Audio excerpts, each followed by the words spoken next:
এই খামারের মাছের বয়স 1 মাস হয়েছে, তাই আমরা আজকে মাছের ওজন নির্ধারণ করব। তাই আমাদের কাকা জাল দিয়ে মাছ ধরার চেষ্টা করতেছে। এক খেয়ে মোটামুটি অনেকগুলো মাছ আমাদের কাকা ধরে ফেলেছে। এই খামারে শুধু তেলাপিয়া মাছের পোনা ছাড়া হয়েছে। তো আপনারাও এরকম বুদ্ধি করে মাছের বয়স 1 মাস হওয়ার পর ওজন মাপতে পারেন, যাতে আপনারা নিজেরাই মাছের খাবার নির্ধারণ করতে পারেন দৈনিক কতগুলো খাবার লাগবে। আমাদের কাকা ইতিমধ্যেই অনেকগুলো মাছ ধরে ফেলছে। এই খামারে মোটামুটি 1 লাখের মতো তেলাপিয়া মাছের পোনা ছাড়া হয়েছে, তাও হাইব্রিডের বেস্ট কোয়ালিটির পোনা আর কি। তো আপনারা প্রথম ছোট মাছের জন্য ছোট ভাসমান ফিড ব্যবহার করতে পারেন। আমরা যে ফিড ব্যবহার করে থাকি সেটা আপনাদের ভিডিওর লাস্টে দেখাবো।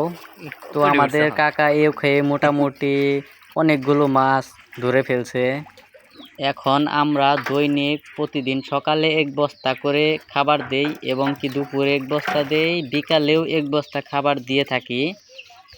মোট হিসাব করলে দেখা যায় দৈনিক আমরা প্রতিদিন 1 লাখ পোনার জন্য 3 বস্তা করে মাছের খাবার দিয়ে থাকি, তাতেই আমাদের হয়ে যায়।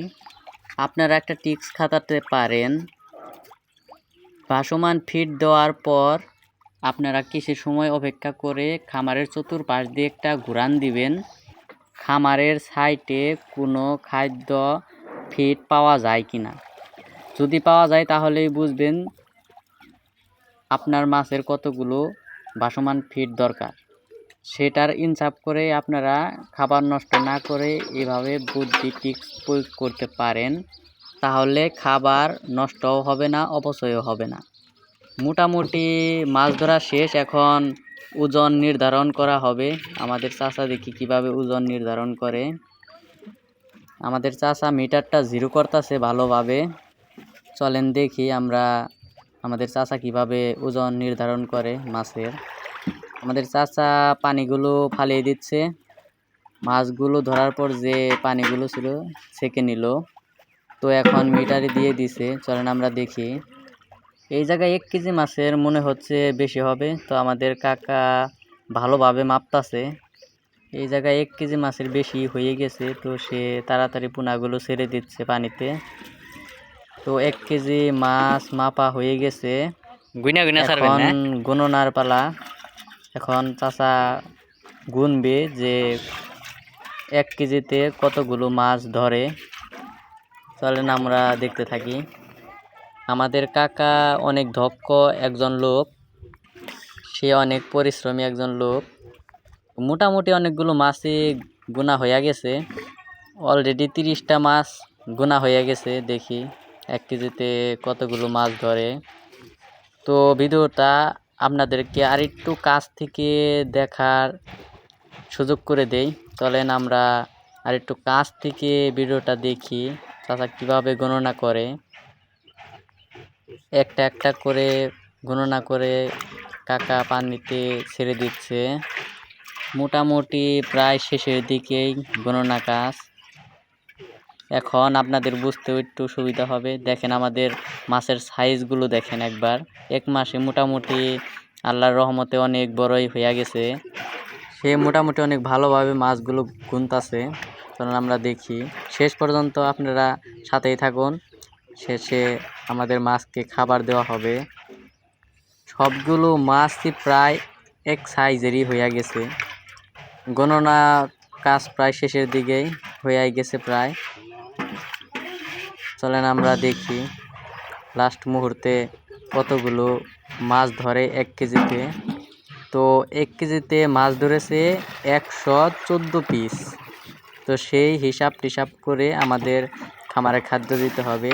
তো এখন আমাদের চাচা 1 বস্তা খাদ্য একটি পাতিলে ঢেলে বাটি দিয়ে ছড়িয়ে ছিটিয়ে দিচ্ছে। তো কুসা দিয়ে আমরা পুরা খামার কুসা দিয়ে ঘুরবো এবং মাছকে খাদ্য ছিটিয়ে ছিটিয়ে দিব। চলেন আমরা দেখি কিভাবে আমাদের চাচা দক্ষের সাথে খাদ্যগুলা দিচ্ছে। মোটামুটি এই খামারে প্রচুর মাছ হয়ে গেছে, প্রচুর মাছ। খামার হিসাবে মাছ ঠিকই আছে, আরও কিছু ছাড়লে ভালোই হইতো, কিন্তু একটু পাতলা থাকাই ভালো। বেশি পোনা ছাড়লে মাছের ঘনত্ব বেড়ে যায় এবং কি সাইজটা ভালো পাওয়া যায় না। তো এখন যে লেভেলে আছে মোটামুটি সাইজ তো আলহামদুলিল্লাহ ভালোই পাওয়া যাবে। তো সামনে দেখা যাচ্ছে একটি বেলে হাঁস উড়াল দিয়ে চলে গেল, তো ওই দিকে চলে গেছে সে মাছ খাওয়ার জন্য। তো এইগুলো পশু পাখি মোটামুটি অনেক খামারের ক্ষতি করে দেয়, তো এইদিকে একটু আপনারা নজর রাখবেন। আমরা খামারের চতুর্পাশে বোতল তার এবং কি অনেক কিছু বেঁধে দিচ্ছি যাতে বন্য পশু পাখি আক্রমণ করতে না পারে। দেখেন আমাদের খামারের পাশ দিয়ে কলা বাগান রয়েছে এবং কি সাইড দিয়ে কিছু বাগান গাছের পাতা না পড়াটাই ভালো, বেটার থাকে। যদি বাগান গাছের পাতা পড়ে যায় খামার তাহলে খুব শীঘ্রই সাথে আপনারা ওইগুলো তুলে দিবেন, তা না হলে খামারের পানিতে গ্যাস জমে যেতে পারে। বেলে হাঁসগুলো প্রচুর বিরক্ত করে। এগুলো হলো ছোট ভাসমান ফিড, পোনা মাছের জন্য এটাই বেটার, আমরা দিয়ে থাকি 1 মাস পর্যন্ত। এরপর থেকে একটু বড় দিলে ভালোই হয়, কারণ মাছের সাইজ মোটামুটি ভালোই হয়ে গেছে 1 মাসে। দেখেন কিভাবে জ্বালাচ্ছে, এর মোটামুটি অনেক সাহস বেলে হাঁসের। মাছ ধরে ধরে অনেক সুন্দরভাবে পানির নিচে ডুবতে খায়। তো মোটামুটি আমাদের প্রায় খাদ্য দেওয়ার শেষের পর্যায়ে, তো চলেন আমরা দেখি। তো এই বেলে হাঁসের উপস্থিতিতে মোটামুটি আমরা অনেক পদক্ষেপ নিয়েছি। তো চলেন আপনাদেরকে দেখিয়ে দিই আমরা কি পদক্ষেপ নিয়েছি এই বেলে হাঁসের জন্য। তো একটি ড্রাম বসিয়েছি, ওটা শব্দ করলে মোটামুটি বেলে হাঁসগুলো চলে যায়। তো আজকের ভিডিও এই পর্যন্ত।